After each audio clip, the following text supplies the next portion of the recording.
हिंदू धर्म ग्रंथों के अनुसार परमपिता ब्रह्मा जी ने जब सृष्टि की रचना करी तो कालखंड यानी समय को 4 युगों में विभाजित किया, जिसमें पहला है सतयुग, दूसरा है त्रेता युग, तीसरा है द्वापर युग और चौथा है कलयुग। आज हम जिस युग में जी रहे हैं उसे कलयुग माना जाता है।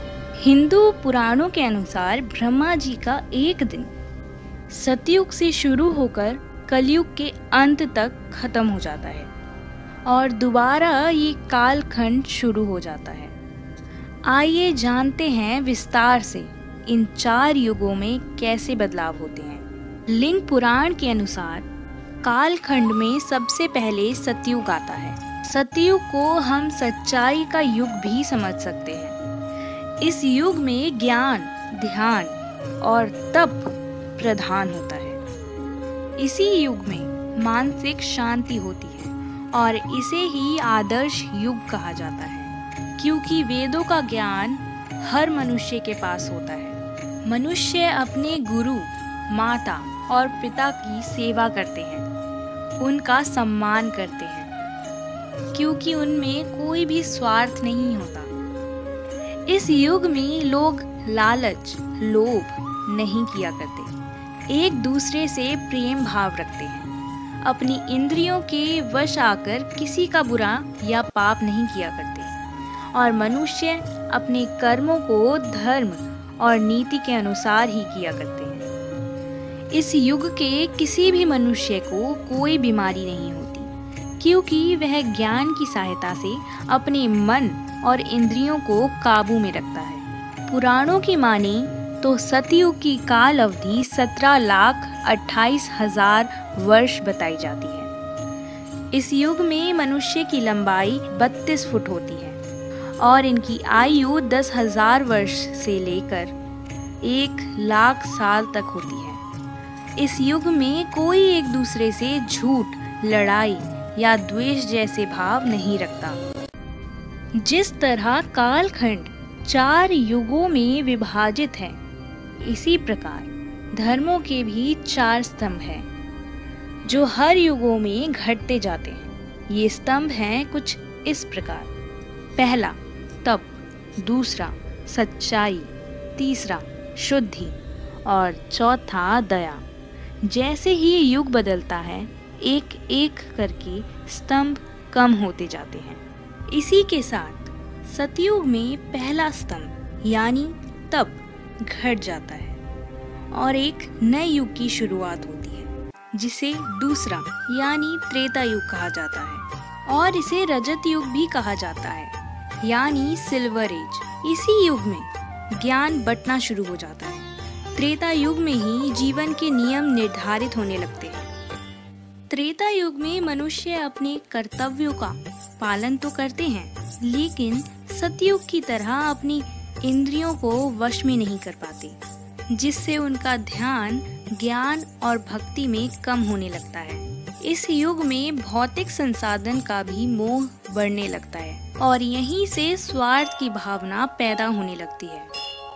लोग लालच और लोगों से ईर्ष्या करने लगते हैं, जिससे मनुष्य राज्य और भौतिक संसाधनों के लिए युद्ध करने लगते हैं। हालांकि ऐसे लोगों की संख्या कम रहती है। इस युग में समाज वर्णों में विभाजित होने लगते हैं, जैसे ब्राह्मण, क्षत्रिय, वैश्य और शूद्र।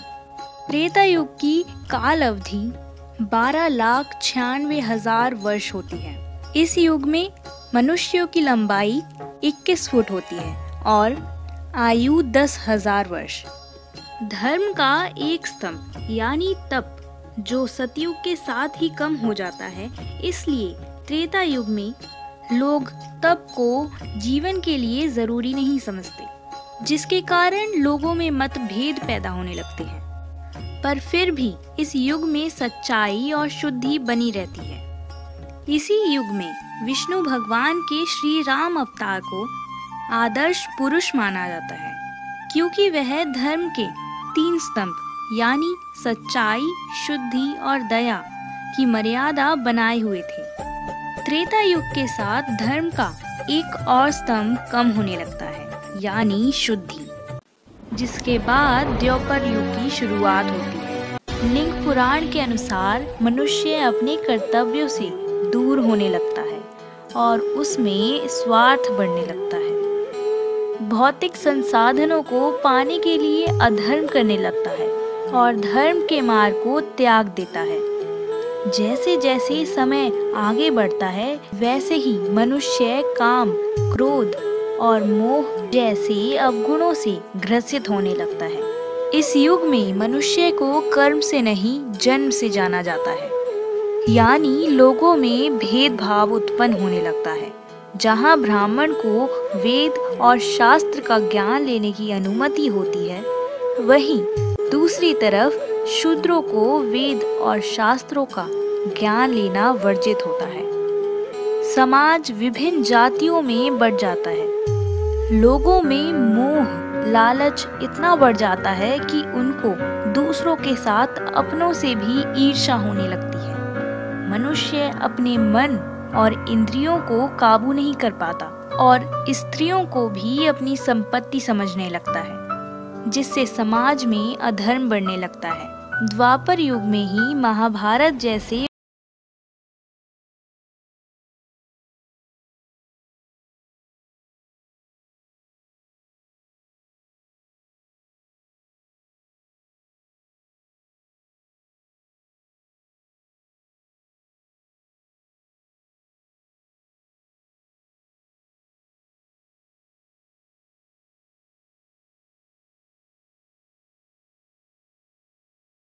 सच्चाई की ही जीत हुई। इस युग में ज्ञान के कम हो जाने पर स्वयं भगवान अवतार लेते हैं मनुष्य को ज्ञान देने के लिए।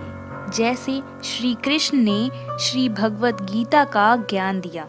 पुराणों की माने तो इस युग की काल अवधि 8,64,000 वर्ष होती है और इसमें मनुष्यों की लंबाई 11 फीट और आयु 1,000 वर्ष तक की होती है।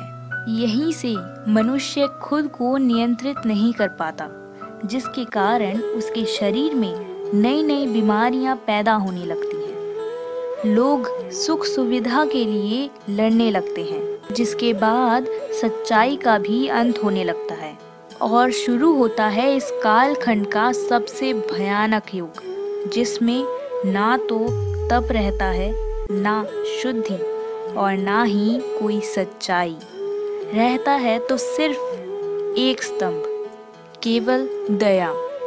कलयुग के मनुष्यों में काम, कलेश, शरीर रोग और द्वंद्व बढ़ने लगता है।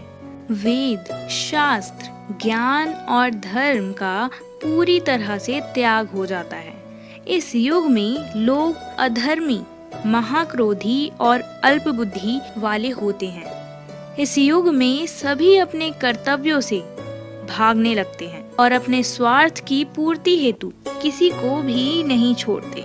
काम, क्रोध, लोभ के कारण हिंसक घटनाएं बढ़ने लगती हैं। संतान अपने माता पिता को भी अकेला छोड़ देता है। जैसे जैसे युग बदलता है, मनुष्य प्रकृति से दूर होने लगता है और भोग विलास में लीन हो जाता है, जिसके कारण मनुष्य का शरीर कई रोगों से घिर जाता है और आलस जैसे गुण बढ़ने लगते हैं। कलयुग में मनुष्य अपने सुख सुविधा को लेकर भूतकाल और भविष्य काल की सोचने लगता है, जिसके कारण वह क्रोध और चिंता में रहता है, जिसके साथ मनुष्य की आयु और लंबाई कम होने लगती है। यानी लंबाई 6 से 7 फीट और आयु 80 से 90 साल रह जाती है। कलयुग की काल अवधि 4,32,000 वर्ष बताई जाती है।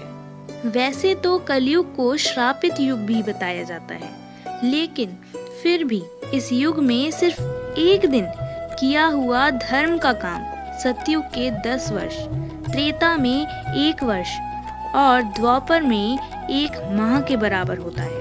और इस कलयुग में हरि का सिर्फ नाम मात्र लेने से मनुष्यों को मुक्ति मिल जाती है। समय के साथ कलयुग में और भी भयंकर घटनाएं होने लगती हैं, जिसके कारण मनुष्यों में इंसानियत भी खत्म हो जाती है, जिसके बाद विनाश होता है और फिर एक बार एक नए काल चक्र की शुरुआत होती है, जिसमें फिर से एक नए सतयुग की शुरुआत होती है। आपको ये युगों की कथा कैसी लगी कमेंट में लिखकर ज़रूर बताना और चैनल को सब्सक्राइब और वीडियो को लाइक करना ना भूलें। जय श्री कृष्णा।